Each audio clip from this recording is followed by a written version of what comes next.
Hello and welcome to Deep in Pact, a proud member of the Doof Network where we dive deep into Wildbow's most spooky work 5 years on. Coming up next is Elliot Diebold. And that was Ruben Morehouse. And just like that, we're back for a Sandra Duchamp interlude. Bridge 3.x, we get into some more histories. Yeah, this Sandra Duchamp wouldn't have even made like my top 20 list of guesses for an interlude, but I'm so glad it was. This was a lot of fun. Well, not fun. Fun's the wrong word. This was... Is it? It was a good chapter. Yes, it is. You're right. Fun is the wrong word. But I thought there was a lot of very entertaining parts to this chapter, which we will get into. We actually... all right. Well, let's just get stuck into it. We start with a very young Sandra being made up by her auntie for an as-of-yet unknown reason. But despite that, it's tense. It starts out very tense. Yeah, well, the opening line is, back straight, and for the love of God, stop sweating. Which is just immediately, you're like, I don't know who this is, but I hate them. Because, like, what sort of unreasonable request is stop sweating? That's a fine request, Elliot. We live in a world of magic. Yeah, I did think as I was writing that, I guess there could be magic, but I don't know. I feel like it's meant to just be like I don't feel like there's a lot of things that who we learn soon is Nicole just says all this stuff and you're just like, oh, like what sort of bullshit is this? It's funny because you go, I am very quickly went from Sandra Duchamp to poor Sandra Duchamp. Yeah, you definitely feel for her immediately, even though literally the previous chapter ended with her playing a major part in fucking over our protagonist, who we like, for the most part. One kind of quote I want to pull out here is Sandra's thinking about glamour, and she thinks long-term use and overuse with glamour led to complications, as in all things, which I think is another an example of what this chapter does really nicely. Hit home a lot of beats that have kind of been reinforced throughout the story so far. This one specifically hits home why Blake's desire to kind of lean on glamour a lot is a bad idea. The very thing he did this exact chapter. And it's not just that, like, even this little thing delivers within the chapter as well. It kind of does both, which is cool. Yeah. There's lots of tiebacks to the sorts of magic Blake has been learning about in the last arc or two. But it also is important to this little history story of Sandra that we get. It's nice.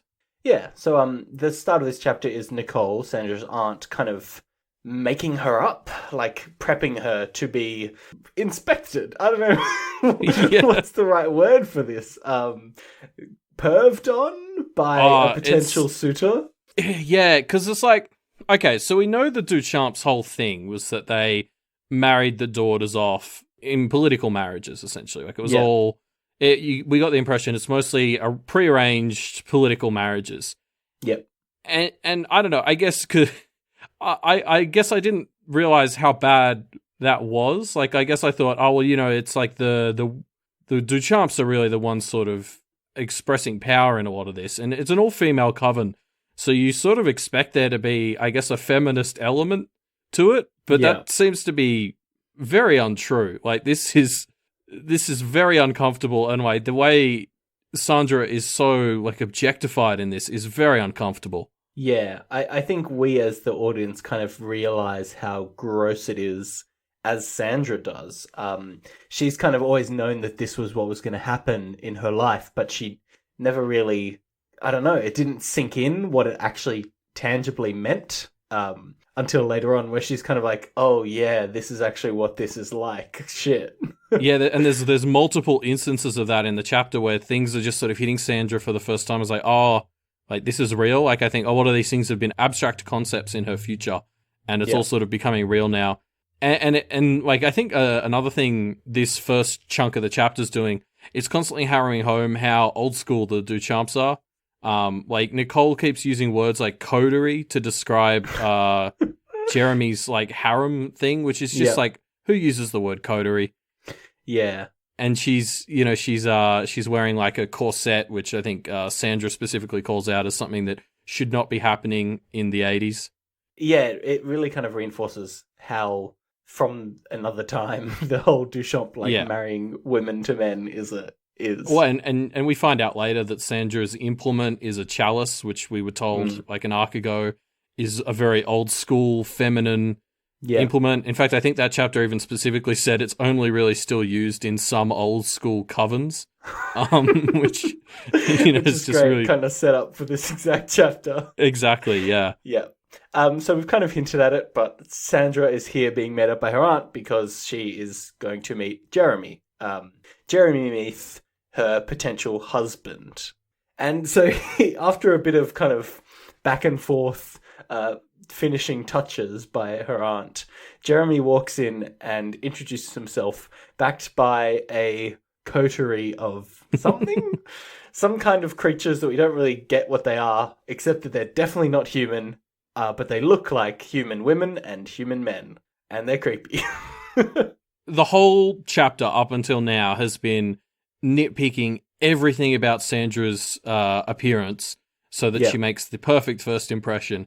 And then this dude just stumbles in drunk with a bunch of monsters behind him. And it's just a bit of a like, Sandra and the reader are both just like, man, what was the fucking point of any of this? Like, he clearly doesn't give two shits. He really, like, you really get the impression he could not care less how much Sandra is made up here. Yeah, I love this little line. Sandra thinks as they come in, it's like they were here in so many senses, assaulting the senses even, which is a fun little bit of wordplay. Yeah. This is our first note of finding out about Jeremy's harem, I guess we're going to call them. Yeah. They're just so creepy, but I love how we kind of get this weird family dynamic from them throughout the chapter. So we're going to keep hitting those beats because I just love calling them out. I think my favorite part of the chapter is just how Jeremy's harem interacts with Jeremy and later Sandra. Yeah. So Sandra's aunt here speaks with Jeremy and kind of presents Sandra to him. He does not give two shits though, and is like openly disinterested until Sandra finally kind of starts speaking for herself. Yeah, I was kind of immediately drawn to him because of what a sarcastic arsehole he was, and I think part of that is because you just really hate Nicole so much, and his initial bastardry is directed at her. Yeah, he really takes her down a peg or two. It's great. Yeah, his introduction where he says, my name is Jeremy Meath. My friends call me Jerry. You can call me Jeremy. Is fucking hilarious. He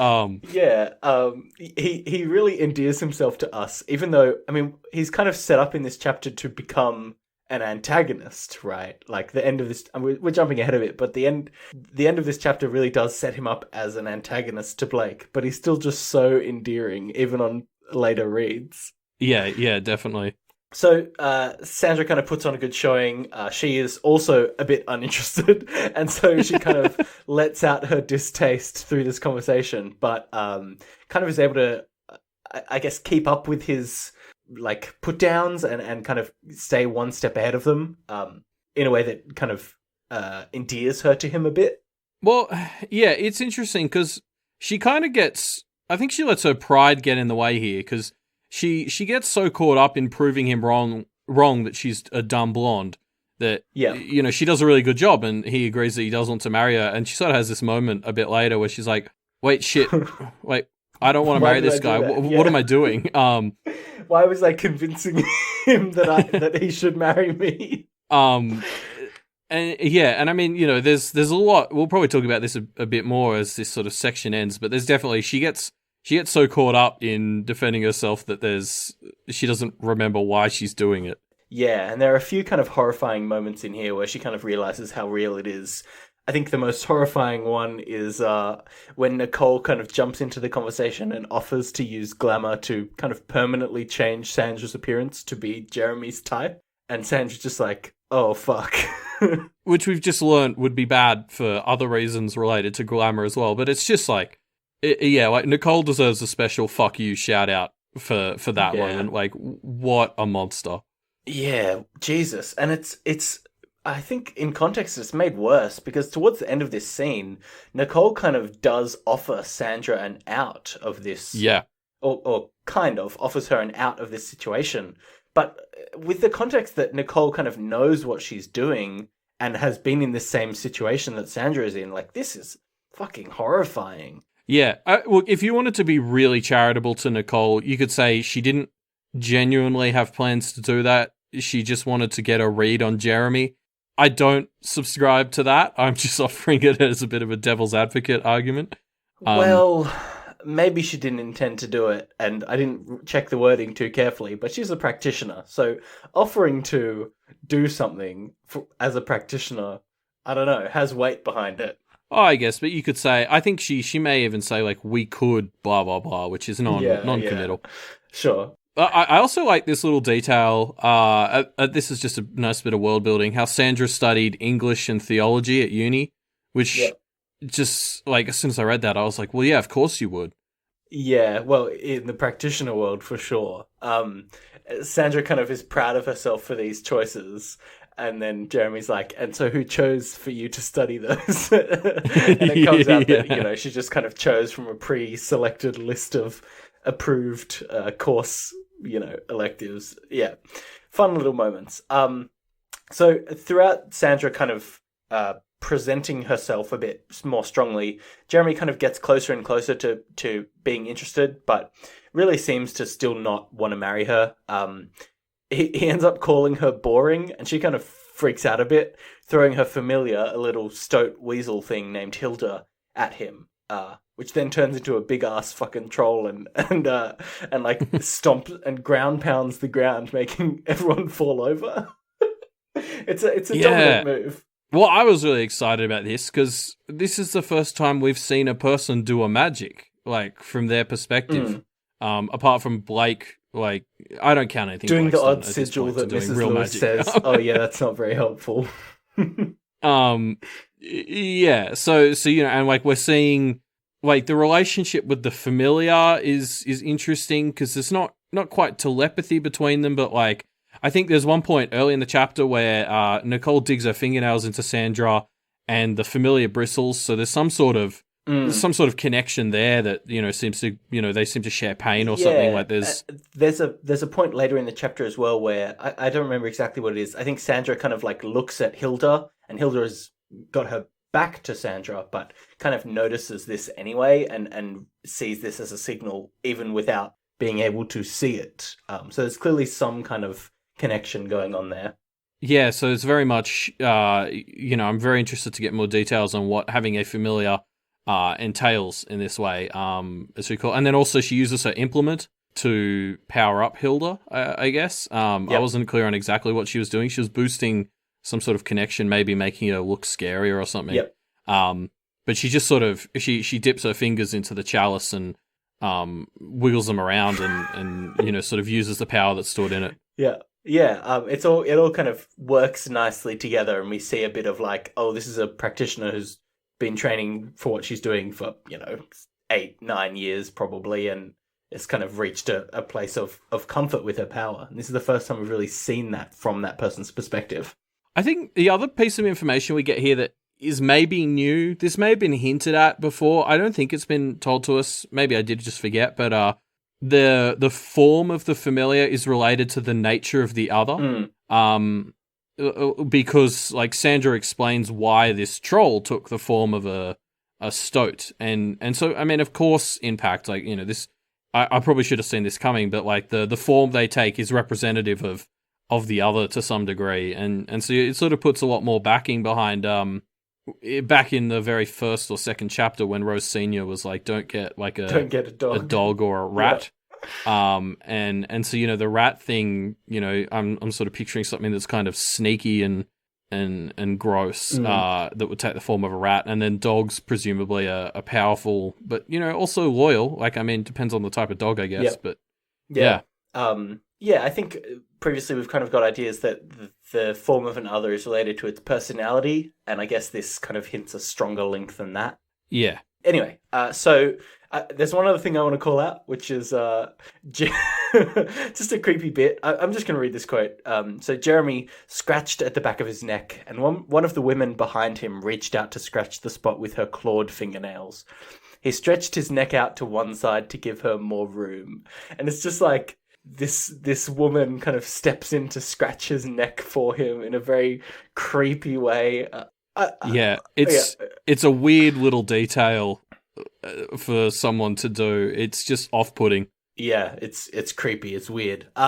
So Sandra has kind of shown herself up a bit, shown herself off a bit more with kind of almost attacking Jeremy. And he seems more interested. He kind of is quickly like turned around by this, agrees to marry her, and leaves. And Sandra's kind of like, oh shit, what have I done? And then we transition to this really interesting bit where they're leaving, and Nicole basically almost tries to convince Sandra to not marry Jeremy. Yeah, so Jeremy has been set up as this kind of gamble. They don't really know that they're going to gain power by marrying somebody to him, but there's a chance that he will kind of make a bid for power in Toronto soon, and they will want to be kind of attached to that. I mean, nothing he has shown thus far would imply that he's going to be any sort of decent husband beyond that potential power, you know? Yes. Yeah, and so Sandra genuinely has a choice here. I mean, you know, there's implications around what she does, and she's a bit scared to say no, but you definitely get the impression that she knows she can, but she doesn't. Nicole does seem to be pushing her in that direction, like, because Sandra sort of calls out, yeah, but don't you punish people who reject good couplings? And Nicole's pretty much just kind of like, well, yeah, good couplings, like, is the key point there. Like, you get the Nicole sense... basically confirms that Nicole would almost back her to the rest of the family and be like, nah, like, fuck this guy. Yeah, and maybe this is compassion from Nicole. Maybe now that she's seeing Sandra, like, meeting Jeremy and seeing what a piece of shit he seems to be, maybe she is just kind of feeling bad and wanting to offer a stronger out. Yeah, but so weirdly, Sandra basically essentially chooses to marry Jeremy, and it's... I still don't fully understand her motivations. Like, it's a very emotionally complex decision, I think, that I even feel like I'm going to need to see more of her in the story before I fully understand why she may have done this, because it seems to be this weird mixture of, like, pride or family loyalty. It's interesting. Yeah, I definitely think family loyalty is a theme that comes up throughout this chapter. At the end of the next segment, I think we might talk about it a bit more. So let's move on. So we finished the first half of the chapter. Basically, we jump forward in time, and Sandra is in the Faerie realm. She's very much on edge, as anyone would be in the Faerie realm. She has come there to negotiate for 3 Faerie to kind of act as familiars for young Duchamps, seemingly. Well, yeah, so that's sort of a cover. She's really there. Her husband has had some satyrs kidnapped, and she's really there to recover those. Yes. But this is just a really fun part where you get a lot of, like, wordplay puzzles, because the Faerie are so kind of crazy in a really engaging way, in a way where you have to second guess everything. Faerie are definitely the fun type of crazy to read. I don't know if I would say that if I met one in real life, but... Oh, yeah, no way. They're nuts. Like, all this stuff, like, their entire world is crafted, so you have, like, Sandra's second guessing, like, gusts of wind. Yeah, she's thinking, oh, is this gust of wind a distraction? It's hilarious. Yeah. So Sandra's kind of talking to this Faerie ambassador who was visiting her and Jeremy, and they think he has stolen 4 satyr, and she basically just she basically just all of a sudden gets Hilda to beat the shit out of him with a table. Like, it really comes out of nowhere. I mean, we sort of learn later, this is essentially the ambassador that the Duchamp family has been working with for a long time. And she just gets Hilda to beat the absolute shit out of him. Yeah, like, get him very close to dying. And she seems to imply that there's going to be no karmic retribution, or at least very little, because he stole the satyrs first, so it's kind of like revenge, and I guess the spirits are all about that shit. So that's useful information. Like, that probably backs Blake's play a little bit with the dick swizzling from last chapter. That's true. So she kind of tortures him enough that he kind of gives up that the satyr are here. And we get a cool little bit of the power of strengthening connections, like the power of an enchantress here. because Sandra just very intuitively kind of strengthens the connection between herself and the satyrs, and then kind of walks off, and the satyr just come to meet her. It's very cool. I mean, this is the thing, like, because obviously enchantresses specialize in connections, and since Blake has shown even he can do some basic manipulations, I've been wondering exactly what an advanced enchantress looks like, and I think we're sort of seeing that here. I mean, part of it is definitely there are so many millions of connections. I think being able to focus your sight and pick the ones you want is probably part of it, even. But like she does all this cool shit with them. Like she first notices that the ambassador lays fake ones that if she would try to manipulate, she says she would get stuck, which I don't know what that means. I'm not sure I want to know. And like the satyr are trapped in this maze, and so initially connections are very linear, like we've seen that before. And so she also seemingly has the ability to sort of loosen them so that they extend and show the actual path through the maze. And she makes a little reference to Ariadne, which is a nice connection. Shows that she's really been spending a lot of time with Jeremy and his gods. And so she pulls them out that way. Yeah, it's very cool. But as she's on her way out, she kind of notices there's this strange trap that has been set for her where the ambassador specifically mentions by name who will be given safe passage. And Sandra thinks to herself, she's mentioned, the ambassador has mentioned everybody. Why are they wording it strangely? Yeah. And interestingly, part of what clicks her to this is the fact that her supposed ally fairies are the ones who are kind of like, yep, makes sense, let's go. And she's sort of like, no, wait. Like the main reason she clues into this is because she has absolutely zero trust for the people that she's hired to help her, which is hilarious. Yeah, I mean, rightly so. She figures out what the trap is, but she doesn't reveal it to us audience plebs until a little bit later. So Sandra and Hilda head home, dragging the 3 Faerie that will be the new familiars, as well as the 4 satyr behind them. They get back to Jeremy and Sandra's house, and she kind of picks her way through the young harem and heads to talk to Jeremy. Yeah, so this is our first hint of exactly what Jeremy is, and what his god is. Yeah, which is a great, it's just so perfect. It explains his appearance in the first half of the chapter very well, and also this whole scene, like where she walks in and there's like this giant fountain of wine, and then there's just all these naked satyrs and nymphs around. It's like a pretty impressive picture. Yeah. And they're young. I mean, yeah. Sandra points out they're based on an ancient standard of beauty, which is like Greek young, and so she doesn't explicitly say it, but we can infer that means not. Actually, I think she does explicitly say not legal contemporarily. Yeah, I mean, definitely. As soon as she sort of started on this tangent, you're sort of like, oh, they're like young teenagers, aren't they? They're like Romeo and Juliet young. Yeah, exactly. It's just a bit creepy in the 21st century. Although, as she does point out, technically, most of them are older than the Bible. So I guess it's okay in the end. Because I love this bit where she's like, they're a little bit creepy, and it's not because they, have sex with Jeremy. Like, ironically, that's not the part she's upset about. The fact that they sleep with her husband. Well, we actually kind of dive into the relationship between Sandra and Jeremy, and like, it's so clearly not a sexual relationship, or at least that's not the main facet of it, because Jeremy has this harem of men and women that he can have sex with whenever he wants, and it's so their relationship just can't be that. What he needs instead is just a kind of emotional support. Oh yeah, he needs a confidant and a friend, basically, and that's I mean, it's a little sad, but in the world of practitioners, somebody who's made like a marriage vow is probably as good as you're going to get in terms of friends. Yeah, it's very kind of sweet in the end. Like, you can tell that they clearly have formed this bond where they care about each other and need each other to a large extent. Yeah, there's a very affectionate relationship. It's almost more of a deep friendship than anything romantic, obviously. Sort of romance is out of the cards, but they've definitely really found, something. They've made something of this. They found stability. Arranged marriages can go better, but they can also go a lot worse. And this one, in general, I'd call this a bit of a win, considering the impression you get in that first chunk of the chapter.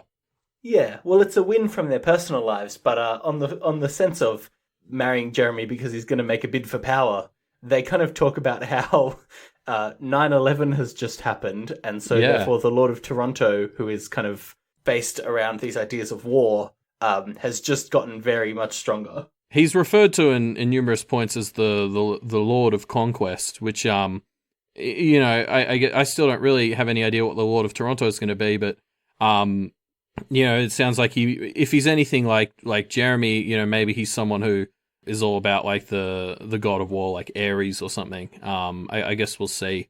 But it definitely seems like the fact that there's conflict in the world is somehow powering him.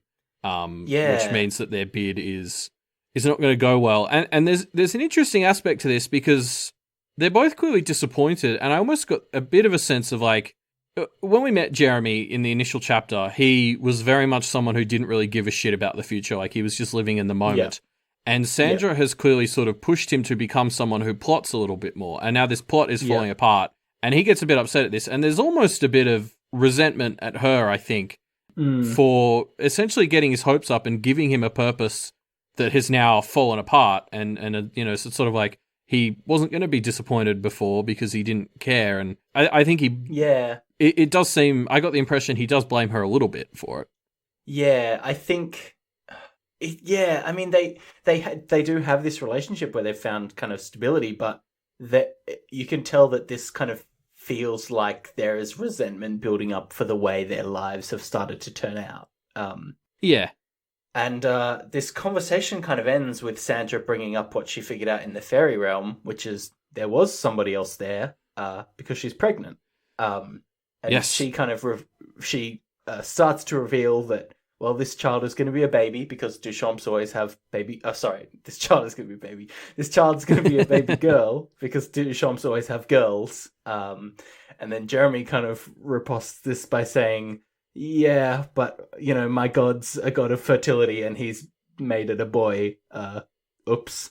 And Sandra kind of freaks out knowing that if the Duchamps have a boy, it will break a lot of rituals that they've had going for years and years. And she knows that they won't let her keep it. And Jeremy has this very pithy line at the end saying, well, you know, Greek gods love a tragedy. And it's just so heartbreaking. Yeah, I mean, so I guess we've got the second fuck you shout out of the chapter to Dionysus, who, as your reward for dedicating your life to him, forces you to get rid of your babies. Yeah. What a dick. Yeah, it's heartbreaking because, like, you know, this is something Jeremy doesn't like realize. This. It's one of the nymphs who actually brings up that the baby's going to be a boy, and Jeremy sort of puts it together. But like, you know, this is not something he wanted either. You can tell. And as we sort of see, this basically shatters the marriage that they had, which they had called fragile, but was sort of working for them. They had both found something, and so it's a shame to see it shattered the way it was. Yeah, and throughout the entire chapter, we're kind of getting hints of who Jeremy is and how kind of taxing it is for him to be a priest of Dionysus, right? Like, he spends his whole life being very drunk, and that means that if he gets too drunk, well, shit, he's going to get taken advantage of and, like, you know, fucked over by his own harem, and there's all these things where he's kind of like always walking a razor's edge, and this is another example of it, and it breaks the fragility of their relationship. Yeah, it's cold. So we jump forward some amount of years, 7, 8, something like that. And Sandra calls Jeremy, and it's clear that they haven't spoken in many years, and it's clear that they only ever talk when one of them needs something from the other, which is very sad. So Jeremy asks, what do you need? And Sandra says, there's someone coming your way. You'll know them when you see them. I need him to not come back. Obviously talking about Blake. Yeah, so we end the chapter on this little round off back to, you know, our main story. And, you know, implicitly setting Jeremy up as someone who's going to appear in this Toronto segment of the story. Spoilers. Oh, man. Like, this chapter really is tragic, right? Like, we track the entire of basically the entire marriage of Sandra and Jeremy, from the start to this kind of turning point in the middle to what has been this slow slide into mediocrity for both of their lives. You get the feeling like they both kind of had dreams and now they're just here. Yeah, it's a bummer. We followed the whole journey of this relationship, and it starts on a low, reaches a pretty high point in the middle, and then ends on even worse than how it started. I don't even know if it's a high point. It kind of reaches like a happy medium and then just falls apart. Yeah, you're right. The high point is very much we've made do and turned something pretty good out of bad circumstances. Yeah. Oh, it's tragic. It's tragic. Anyway, that's the end of the arc. It's a depressing what a fun end. chapter. That's the thing. I mean, it's when you consider the story as a whole, it is a tragic chapter, but the whole way through you get fun kind of creepy beats and you get fun interplay with the fairies, and it's a fun chapter. It's definitely the ending that really bums you out. Yeah. Yeah.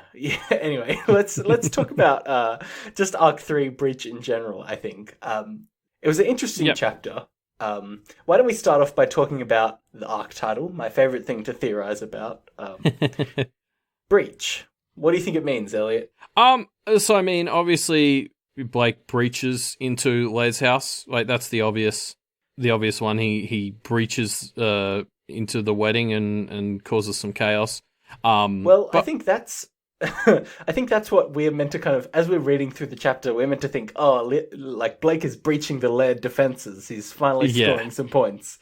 And then the chapter ends with, oh no, the reverse of that. It's actually Blake's defense that has been breached, and now he's shit out of luck. That's true. There's breaching both ways. Yeah. But I think the big one is there's definitely a sense throughout this whole arc of Blake having bits of himself breached. So obviously, the glamour gets right into him towards the end, and we see it's affecting him emotionally as well. And we have that reveal in the first two chapters of the sense that Rose is actually the person with this power, and Blake definitely sees that as, he has that little existential crisis. So there's there's a bit of that, and then if you really want to stretch it, Rose has breached the rules of trust by hiding this control from him. I think that's a stretch. Yes, that's probably the point where I was like, okay, I need to stop reaching. Yeah, you need to stop reaching or breaching. Anyway, so the start of this arc, we get Blake kind of turning, like, fading out of the world, and he really does kind of freak out a bit, realizing that his tattoos, his identity, his strong sense of self, is being eroded away, and so I think that's a major theme throughout this chapter. Yeah, I struggled to put together a super cohesive theme binding the whole arc. It almost felt like there was two parts. There was the bit with Briar Girl and Maggie at the start, and then there was the the undercover mission and the roundup to that. But sort of looking at Sandra's interlude for clues, I think, like, overall we sort of saw mostly in this arc people fighting against a destiny or not. Like Sandra kind of chooses to pursue this destiny that it turns out isn't really being forced on her. And it doesn't quite work out, and now she's sort of had to retreat back home and turn into the matriarch of the Duchamp family, whereas Blake is, like, fighting tooth and nail to go against his supposed death that is, imminent. And his destiny is to die. And we see him kind of not really win that either, and now he's retreating back home to Toronto, so there's a bit of a mirroring going on there. Like, neither have really lost permanently. Like, Sandra didn't permanently lose Jeremy, but she's now detached from him. Blake has the same thing with the house. I don't know. So I feel like I'm kind of reaching a bit there, but that's sort of what I took out of the arc as a whole. Yeah, that's a fair point. I think there is a nice kind of mirroring in that sense between Sandra and Blake, but you're right that I think the strongest theme throughout this arc is the theme of Blake's identity kind of being stolen from him. I like this arc, Elliot. I think this arc really kind of does mark a turning point in the chapter in a lot of ways. And we will start talking about that as we see the impacts of that. But Blake leaving Jacob's Bell forever, as far as we know, it's going to shake up the story, and I'm excited to see what happens next. Yeah. I mean, I think I sort of said at the end of 3.5, I'm very excited for this. I feel like we've set up Jacob's Bell, and we'll come back here, but we won't. We're going to get some breathing room now to introduce new characters. There's going to be so many others now who might actually be familiar candidates because they're not all trying to kill him, hopefully. So I feel like this is going to be a really fun way to sort of expand the story a bit before we come back to Jacob's Bell for the business end of the story. So I'm going to put you on the spot with a speculation here, Elliot, which is, I think of all the others we've seen, the one that we've consistently found out more and more about is fairies, right? Yeah, they do seem to be the most prominent type of other in the story so far. Yeah, and we even get some explicit calling out of this where Blake and Rose kind of theorize that they might be getting a fairy as a familiar. I mean, Andy kind of counteracts that, but I guess what I'm trying to ask, Elliot, is, are you in camp Andy? Do you think Blake will get a fairy familiar? I don't think so. I think we're seeing a lot of them, but I think that's just, they do seem to be prominent in the world and with the Duchamps. I don't think you'll get a familiar that's a fairy, no. All right. We'll see. I did have one speculation of my own. I was sort of going to drop. Right. What you got? Maybe this is just me being optimistic, but I don't think Jeremy is going to stay antagonistic towards Blake. I reckon, they might, Jeremy might come after him at the start because he doesn't know him, but I reckon these two might actually find some common ground and maybe even not work together, but not be antagonistic towards each other. Your speculation is that somebody won't be antagonistic towards Blake. I think for this story, it's a bit of a reach. It's a pretty bold speculation. I don't know. Jeremy set himself up as someone who doesn't really like to hold grudges or anything, and he's pretty laid back. So I'm kind of hoping that he's someone that Blake will actually end up being able to sort of use in a non-negative way.